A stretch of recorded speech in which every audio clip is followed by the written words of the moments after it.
আমি 12 তারিখে বা 11 তারিখে, আমার এক্সাক্ট তারিখটা মনে নেই, অথবা 10 তারিখে হতে পারে, ঢাকার মিরপুরে আরেকটা অনুষ্ঠানে গিয়েছিলাম, যেখানে পার্বত্য অঞ্চলের এবং সমতলেরও অনেকে ছিল, গারোরাও ছিল।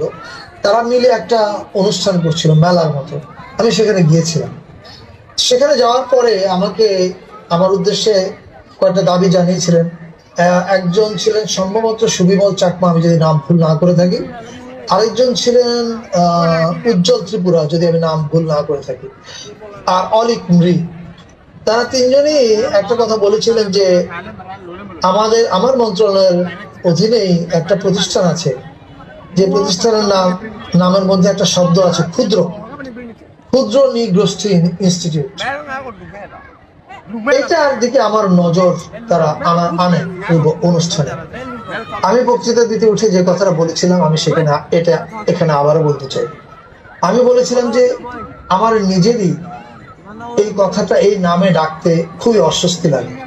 কারণ আপনি যখন আপনার বন্ধুকে প্রথমে বলছেন, হে তুমি ক্ষুদ্র, আমি বৃহৎ, তার মধ্যে দিয়ে কিন্তু আপনি মানে একটা দূরত্ব তৈরি করে ফেললেন।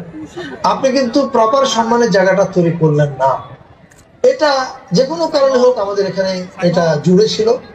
আমি ওই অনুষ্ঠানে বলেছিলাম যে আমি যতদিন আছি এর মধ্যে আমার একটা প্রায়োরিটি হবে এই প্রতিষ্ঠানের নাম থেকে ক্ষুদ্র শব্দটাকে সরিয়ে দেওয়া।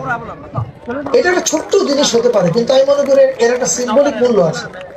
আমরা কেউ ক্ষুদ্র না, আমরা প্রত্যেক সংখ্যায় কে কত বেশি ছোট, এটা দিয়ে আমরা ক্ষুদ্র হই বা বড় হই আমাদের কাজে, আমাদের সংখ্যায় আমরা কেউ ক্ষুদ্র বা বড় হই। ফলে আমি আজকেও একই কথা বলতে চাই, আমরা ইতিমধ্যে নিয়ে কাজ শুরু করেছি।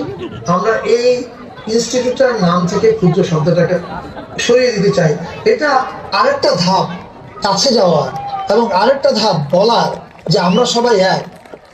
দেখেন, এবারের উৎসব যখন হয়েছে, মানে বাংলাদেশটা শুধু, বাংলাদেশের বাইরে অনেক জায়গা থেকে অনেক পত্র পত্রিকা এটা প্রশংসা করেছে এবং বলেছে যে এবারের মতো এত মাল্টিকালচারাল এবং এত রঙিন উৎসব তারা দেখেনি। এখন কেন দেখেনি? কারণ এবারের মতো এর আগে কেউ যুক্ত হয়নি। এখন আমরা বাংলাদেশের কথা যদি ভাবি, বাংলাদেশের একটা বড় পাজল। এই পাজলে প্রত্যেকে একটা অংশ, বাঙালি, চাকমা, মারমা, গারো, সাঁওতাল, ম্রো আর যত জাতিগোষ্ঠী আছে, প্রত্যেকে এই পাজলের এক একটা অংশ।